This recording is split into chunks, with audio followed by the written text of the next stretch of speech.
حضرت سیدنا مولا علی رضی اللہ تعالیٰ عنہ ہجرت کے موقع پر جب نبی پاک صلی اللہ علیہ وسلم ہجرت کر کے تشریف لے گئے، آپ کو امانتیں عطا فرمائے تھے۔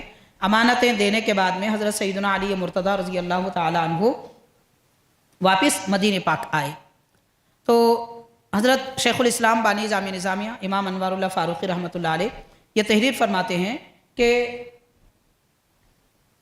دن کے وقت میں آپ کسی ایک مقام پر چھپ جاتے تھے اور رات میں سفر کیا کرتے تھے۔ سیدنا علی رضی اللہ تعالیٰ ایسے ویسے کر کے آپ حضور پاک صلی اللہ علیہ وسلم کے پاس پہنچ گئے، اور پہنچنے کے بعد ارشاد فرماتے ہیں کہ وہ پیادہ ہونے کی وجہ سے، پیدل چلنے کی وجہ سے اتنے زیادہ تھک گئے کہ بدن تھک گیا اور پاؤں میں چھالے آ گئے، اور چھالے اتنے زیادہ تھے، سخت درد ہو رہا تھا کہ چل پھر نہیں سکتے تھے۔ حضور پاک صلی اللہ علیہ وسلم کی خدمت میں آ کے عرض کرتے ہیں کہ حضور میرے پاؤں میں چھالے آ گئے۔ نبی پاک علیہ الصلوۃ والسلام نے اپنا دست مبارک ان کے پاؤں پہ پھیرا۔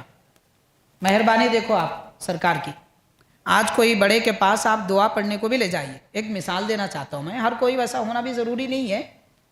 اگر پاؤں کی بات ہے تو وہاں ہاتھ نہیں لگاتے، بچے کا پاؤں ہے، لوگوں کا پاؤں ہے، میں کیوں ہاتھ لگاؤں؟ مگر کرم فرمائیے، دیکھیے رحمت للعالمین صلی اللہ علیہ وسلم کی، اور کیا سادگی ہے، کیا تواضع ہے، کیا شان ہے۔ حضرت علی رضی اللہ تعالیٰ عنہ کے پاؤں کو آپ ہاتھ لگا رہے ہیں، جیسے ابھی آپ نے بخاری میں بھی سنا، حضرت وہ صحابی جو عبداللہ بن عتیق رضی اللہ تعالیٰ عنہ تشریف لے گئے تھے، ان کے پاؤں پر بھی حضور نے اپنا دست مبارک رکھ کر پھیرا، ان کی ہڈی جڑ گئی جو بخاری کی حدیث تھی۔ یہاں بھی حضور پاک صلی اللہ علیہ وسلم اپنا دست مبارک حضرت مولا علی رضی اللہ تعالیٰ عنہ کے پاؤں پہ پھیرتے ہیں اور شفا کی دعا فرماتے ہیں۔ اسی وقت آپ کو آرام مل گیا، پاؤں کے آبلے ختم ہو گئے، چھالے ختم ہو گئے۔ بات یہ سارے واقعات میں غور کرنے کی کیا ہے؟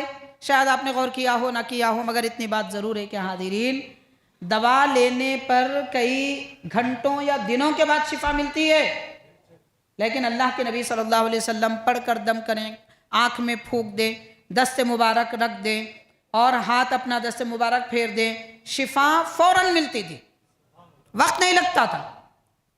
ایسے درد مندوں کا درما اور بے سہاروں کا ملجا و ماوا حضور نبی کریم صلی اللہ علیہ وسلم کی ذات پاک۔ اب یہ حدیث نقل کر کے حضرت بانی جامع نظامیہ شیخ الاسلام رحمۃ اللہ علیہ فرماتے ہیں کہ اگرچہ کہ حضرت سیدنا علی رضی اللہ تعالیٰ عنہ امام الاولیاء ہیں، تمام دنیا کے اولیاء کرام کے حضرت علی رضی اللہ تعالیٰ عنہ امام ہیں، اور اس قسم کے کئی کرامتیں آپ سے خود ظاہر ہوئی، تو حضرت علی ان سے خود کرامتیں ظاہر ہوئی، مگر آپ کے متعلق حضرت شیخ الاسلام فرماتے ہیں مگر حضرت صلی اللہ علیہ وسلم کے وجود باجود کے مقابلے میں، یعنی سرکار کی ذات پاک کے مقابل میں حضرت علی کا وجود ایسا ہی تھا جیسا کہ چاند اور ستارے آفتاب کے مقابلے میں ہوتے ہیں، یعنی تمام فضیلتوں برکتوں کا مرکز آفتاب حضور نبی کریم صلی اللہ علیہ وسلم کی ذات پاک ہے، تو صحابہ کرام اور اہل بیت کرام سورج کے مقابل چاند اور ستاروں کی طرح ہیں۔ یعنی حضرت مولا علی رضی اللہ تعالی عنہ اور دیگر صحابہ کرام کو بھی حضور کے چشم عنایت نظر کرم کی ضرورت رہی، وہ ذات پاک ملجا و ماوا نبی پاک علیہ الصلوۃ والسلام ہیں۔ تو بہرحال حاضرین، یہ چند اہم روایتیں اور واقعات تھے جو ماہ میلاد کی قربتوں کے اعتبار سے ہم نے آپ کے گوشے گزار کی ہیں۔ مزید انشاءاللہ تعالی حضور پاک صلی اللہ علیہ وسلم کے جو عظمت و شان کے احوال ہیں، جیسے کہ جو چیزیں سب کو نظر نہیں آتی حضور ان کو دیکھ لیتے تھے، جیسے بخار، کس نے دیکھا ہے آج تک؟ بخار کا گریڈ سینٹی گریڈ ناپا جا سکتا ہے، مگر بخار دکھتی نہیں ہے، سرکار بخار کو دیکھ لیتے تھے۔ اور تپ نامی ایک بیماری ہے، خون نکلتا ہے آدمی کے بدن سے، وہ بیماری کبھی آ جاتی ہے تو وبا کے طور پہ آتی تھی، اس کو بھی حضور نے دیکھا ہے اس کی شکل و صورت کے ساتھ۔ طاعون کی بیماری ہے، سرکار نے اس کو بھی دیکھا ہے، بلکہ نہ صرف دیکھتے تھے بلکہ بیماریاں حضور کی اجازت لے کر آتے تھے کہ آپ اجازت دیں تو ہم آئیں۔ حضور فرماتے نہیں یہاں نہیں، فلاں جگہ چلے جاؤ، تو وہاں چلے جاتے تھے۔ احادیث شریفہ ہیں۔ اب کوئی بولے ہم آج تک نہیں سنے مول صاحب، تو اس میں ہمارا کیا قصور ہے بھئی؟ آپ نہیں سنے تو ہمارا کیا قصور ہے؟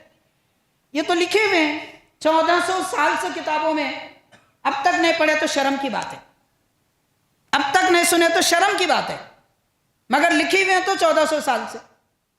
کوئی مولوی صاحب بیٹھ کے قصے نہیں بنائے، مولویوں کی کمیٹی، مفتیوں کی کمیٹی بیٹھ کے یہ واقعات نہیں بنائے، احادیث پاک صحابہ نے جو دیکھا سنا وہ کتابوں میں جو 1400 سال سے لکھی جا رہی ہیں وہ ہے۔ کتابیں دنیا میں موجود ہیں، نام کے ساتھ بول رہے ہیں، صفحہ نمبر کے ساتھ بول رہے ہیں، حدیث نمبر کے ساتھ بول رہے ہیں، اور کیا چاہیے؟